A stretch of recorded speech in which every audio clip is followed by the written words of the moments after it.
Welcome back student. मैं रमन.kr.west लेकर आया हूं आपके लिए आज का ये lecture number 9 from human reproduction.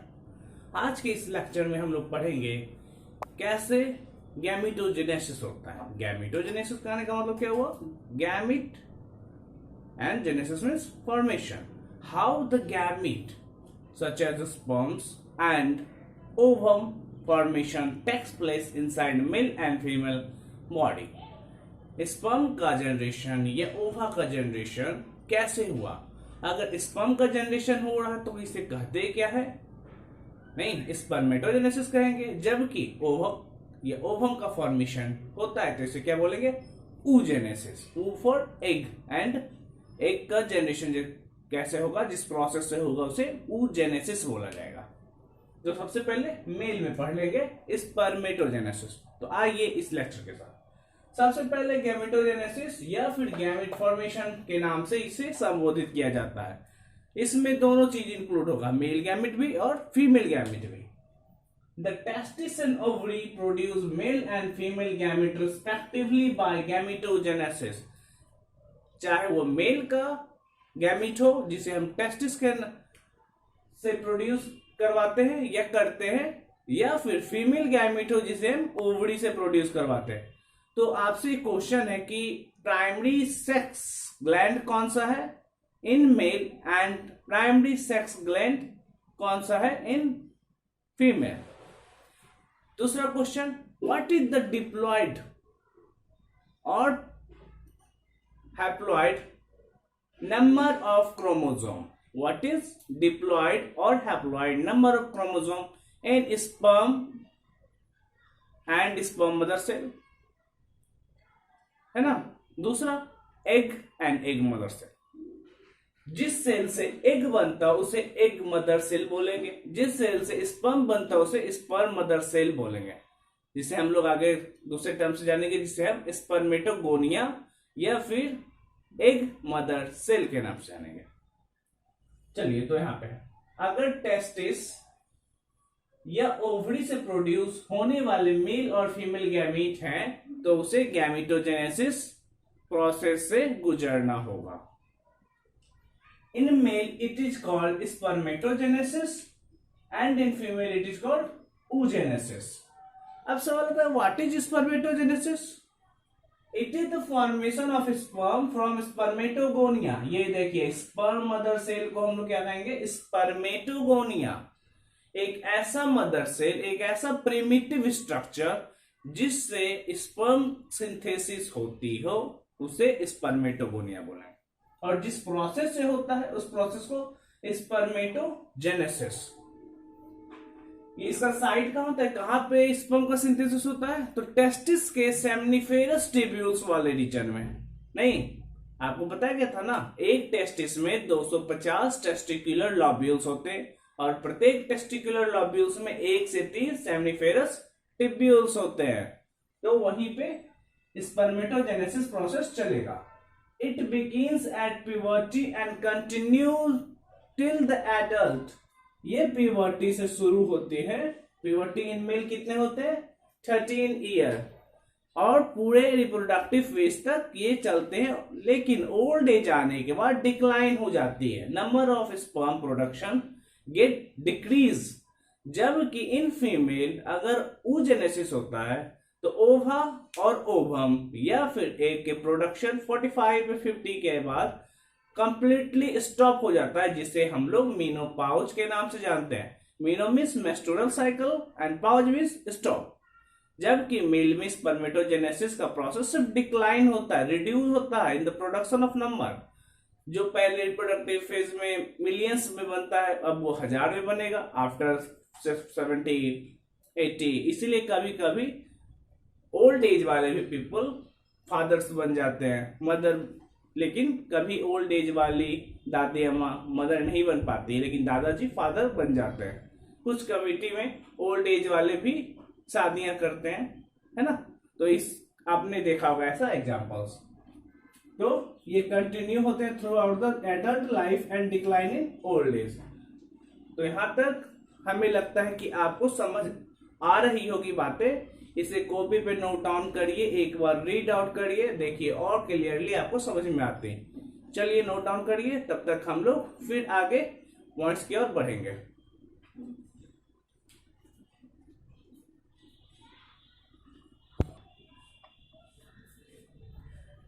देखिए अब है गैमेटोजेनेसिस के। इन गैमेटोजेनेसिस कौन कौन से फंक्शंस होते हैं, कौन कौन से प्रोसेस होते हैं उसके बारे में। तो गैमेटोजेनेसिस के अंदर जो spermatogenesis mail sperm formation process है, तो उसमें 2 स्टेप होता है। पहला फॉर्मेशन ऑफ स्पर्मेटिड्स और बाद में उस स्पर्मेटिड्स का मैच्योरेशन। सबसे पहले फॉर्मेशन ऑफ स्पर्मेटिड्स और उसके बाद दूसरा प्रोसेस है उस स्पर्मेटिड्स का मैच्योरेशन। तो मैच्योरेशन करने का जो प्रोसेस है उसे स्पर्मियोजेनेसिस बोलेंगे, जबकि स्पर्मेटिड्स के फॉर्मेशन को स्पर्मेटोजेनेसिस बोलेंगे, है ना। तो यहां पे हम लोग पढ़ेंगे सबसे पहले point number 1, formation of spermatids. The immature germ cell, जिसे हम लोग स्पर्मेटोगोनिया या फिर इमेच्योर जर्म सेल या फिर स्पर्म मदर सेल के नाम से जानते हैं। ये जो सेल्स होते हैं बहुत ही छोटे होते हैं, छोटे छोटे सेल्स। ये सेल पहले फूड एक्युमुलेट करते हैं फ्रॉम सेटोडी सेल्स। बनते कहाँ है? सेनिफेरस ट्यूब्यूल्स में। फूड एक्युमुलेट कहाँ करते हैं? सेटोडी सेल से, जिसे हम नट सेल के नाम से भी जानते हैं, हम लोग पहले पढ़ चुके हैं। ये फूड को लेते हैं और ग्रो करते हैं। They undergo repeated mitosis to produce a large number of spermatogonia. Repeated mitosis, mitosis एक ऐसा प्रोसेस है जिसमें एक सेल डिवाइड होके 2 सेल बनाता है, 2 सेल 4 सेल, 4 सेल 8 सेल, है ना, but with same number of पोलाइडी के साथ। जबकि मियोसिस एक ऐसा प्रोसेस है जिसमें एक सेल 4 सेल बनते हैं और वो भी हैप्लॉइड पोलाइडी के साथ, है ना। तो यहां पे कौन सा प्रोसेस चला? माइटोसिस। माइटोसिस में एक स्पर्मेटोगोनिया, एक मदर सेल डिवाइड होकर 2 बनी, 2 से 4 बनी, 4 से 8 बनी, 8 से 16 बनी, लेकिन सबका क्रोमोसोम नंबर इक्वल था। जैसे कि ह्यूमन में 23 पेयर्स होते हैं, तो डॉटर सेल्स में कितने होंगे? 23, उसके भी डॉटर सेल में 23 पेयर्स। लेकिन मियोसिस जब होता तो क्या होता? 23 पेयर्स डिवाइड होकर 4 टुकड़ों में 23 एंड 23 बनते हैं। तो यहाँ पे सेम पोलाइडी था, diploid number of ploidy. Some of the spermatogonia accumulate food and become larger. Food accumulate किए फ्रॉम सेटोडी सेल्स और बन गए ये प्राइमरी स्पर्मेटोसाइट। क्या बन गए? Primary spermatocyte. एक ऐसा स्ट्रक्चर जो आगे मैच्योर हो गई ग्राफियन फॉलिकल्स बनेंगे। यही ग्राफियन फॉलिकल्स ओव्यूलेशन करेंगे और फिर बाद में कार्पस लुडियम के फॉर्मेट में हमें दिखाई देंगे, है ना। तो इस प्रकार ये मैच्योरेशन की ओर बढ़ते हुए दिख रहे हैं।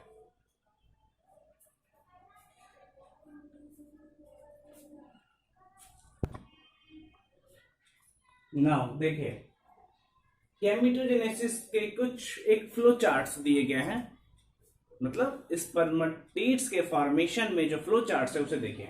सबसे पहले प्राइमरी स्पर्मेटोसाइट होते हैं जो डिप्लॉयड इन नंबर 2 एंड इसमें मियोसिस 1 कहने का मतलब रिडक्शनल डिवीजन एंड मियोसिस 2 कहने का मतलब इक्वेशनल डिवीजन, है ना। मियोसिस 1 में क्या होता है? प्राइमरी स्पर्मेटोसाइट सेकेंडरी स्पर्मेटोसाइट्स में कन्वर्ट होते हैं, जिसके कारण 2n वाला n बन जाता है, मतलब 23 पेयर्स वाला सिर्फ 23 रह जाता है। फिर मियोसिस 2 होता है और फाइनली ये स्पर्मेटिड्स में कन्वर्ट होते हैं। तो टोटल कितने स्पर्मेटिड्स बनेंगे? 4। एक स्पर्मेटोसाइट से कितने spermatids? Total 4 with haploid number of chromosome. उसके बाद स्पर्मेटिड्स तो बन गए, अब क्या होना चाहिए? लेकिन स्पर्म अभी तक नहीं बना, तो इसके लिए सेकेंड प्रोसेस चलेगा जिसे हम स्पर्मियोजेनेसिस के नाम से जानेंगे। नाम में स्पर्मियो है लेकिन काम कुछ और है। It is the transformation of spermatids into spermatozoa और स्पर्म। देखिए, स्पर्मेटोजुआ कैसा दिखता है? प्रोटोजोआ की तरह। प्रोटोजोआ इज एन ऑर्गेनिज्म, है ना, मोटाइल ऑर्गेनिज्म। तो स्पर्म के पास क्या होगा? एक टेल होगा जो इसे फीमेल डक्ट तक मूवमेंट करने में हेल्प करेगा, फर्टिलाइजेशन करने में हेल्प करेगा। तो स्पर्मियोजेनेसिस और स्पर्मेटोजेनेसिस का कॉन्सेप्ट इस प्रकार यहीं पे समाप्त होती है। अब हम लोग पढ़ेंगे कैसे प्राइमरी स्पर्मेटोसाइट बना, सेकेंडरी स्पर्मेटोसाइट बना, स्पर्मेटिड्स बनेगा, इसका एक फ्लो चार्ट पढ़ेंगे। ओके, तब तक इसे आप कॉपी में नोट डाउन करिए। ओके,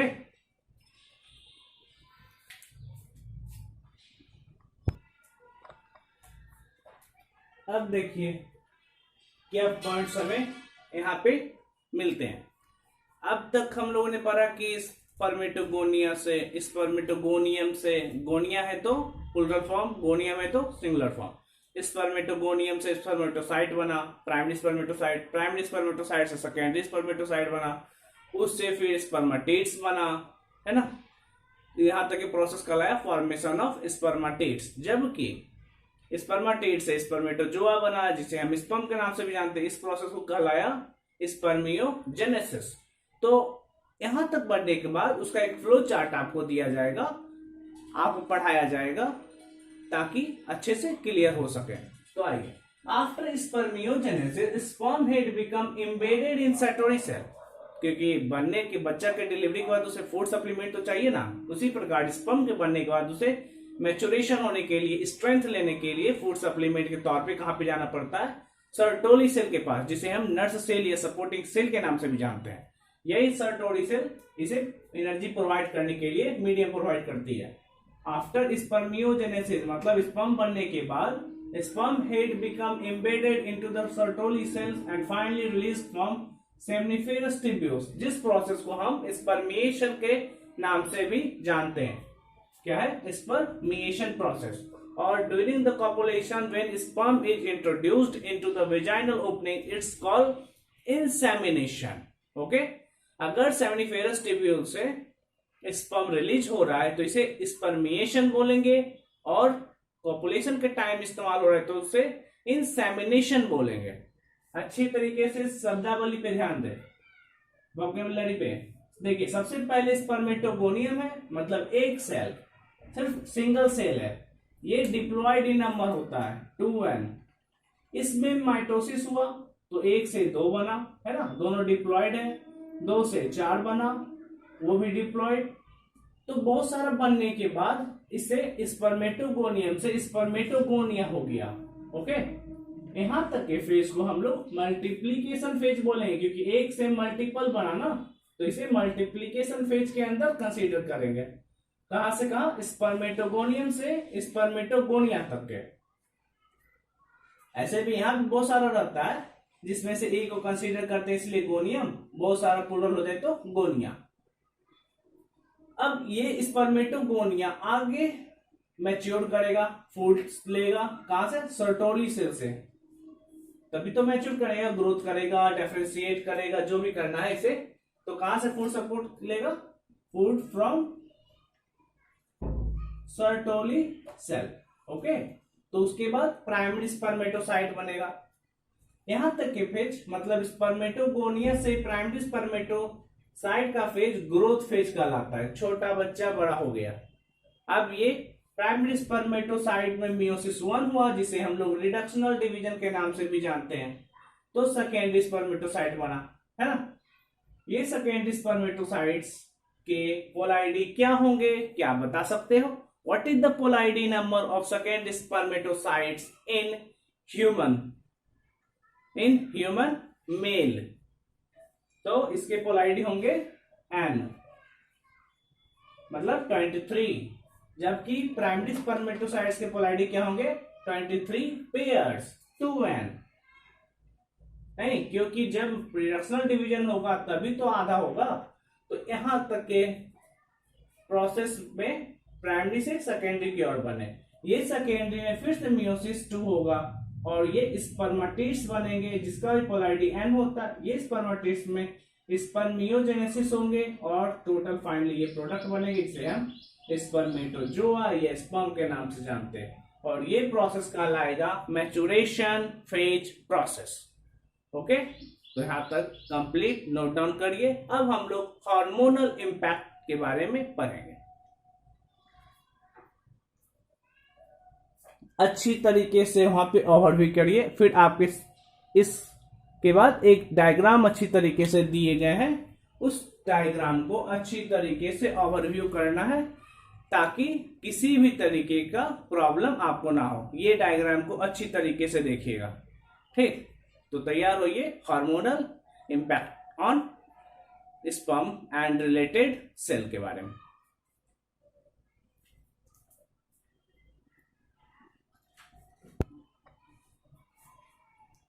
देखिए, हार्मोनल कंट्रोल ऑफ स्पर्मेटोजेनेसिस, किस प्रकार हार्मोन स्पर्मेटोजेनेसिस और स्पर्मियोजेनेसिस पे अपना असर डालते हैं। तो सबसे पहले हाइपोथैलेमस जो एक ग्लैंड है हमारे ब्रेन में, ये रिलीज करते हैं large amount of gonadotropin releasing hormone, जिसे हम GnRH के नाम से जानते हैं। ये GnRH hormone anterior pituitary glands पे वर्क करते हैं। GnRH stimulate anterior pituitary gland, आगे वाले पिट्यूटरी ग्लैंड पे ये अपना इंपैक्ट डालते हैं और साथ में दो हार्मोन के सिक्रीशन में हेल्प करते हैं, जैसे कि लुटिनाइजिंग हार्मोन और दूसरा follicle stimulating hormone. LH and FSH ये दो हार्मोन है जो एंटीरियर पिट्यूटरी हार्मोन से रिलीज होते हैं by the action of hypothalamic hormone, जिसे हम गोनाडोट्रोपिन हार्मोन से कैटेगरी में कंसीडर करते हैं। Gonado means sex related hormones, gonad है ना, ओवरी एंड टेस्टिस। तो जब hypothalamus master gland pituitary gland पे असर डालते हैं तो ये दो हार्मोन रिलीज करते हैं जो सेक्स हार्मोन की कैटेगरी में आते हैं, जिसे हम कहते हैं LH and FSH। LH hormone क्या है, लीडिंग सेल पे अपना एक्शन करती है। ये लीडिंग सेल एंड्रोजन नामक दूसरे हार्मोन्स को रिलीज करता है और ये एंड्रोजन अपना इंपैक्ट स्पर्मेटोजेनेसिस के फॉर्मेट में दिखाते हैं। तो सवाल आपसे पूछा जाएगा किस प्रकार एंड्रोजन हार्मोन का वर्क है, क्या ये करता है। तो एंड्रोजन हार्मोन स्पर्मेटोजेनेसिस प्रोसेस को करने में सहयोग प्रदान करती है, जबकि FSH हार्मोन जो पिट्यूटरी हार्मोन से ग्लैंड से निकला हुआ था, ये सैटोरी सेल पे वर्क करती है, जिसे हम नर्व सेल के नाम से जानते हैं। और कुछ फैक्टर्स जैसे कि कैटालिस्ट है ना, सपोर्टिंग मीडियम, तो कुछ फैक्टर्स रिलीज करती है जो कि स्पर्मियोजेनेसिस प्रोसेस को कंप्लीशन में हेल्प करती है। तो इस प्रकार आज के लेक्चर यहीं पे समाप्त होते हैं। हम लोग फिर मिलेंगे नेक्स्ट वीडियो में नेक्स्ट टॉपिक के साथ। तो आज के लिए धन्यवाद। Like, share and subscribe the channel. तो will meet in next lecture. Thank you for today.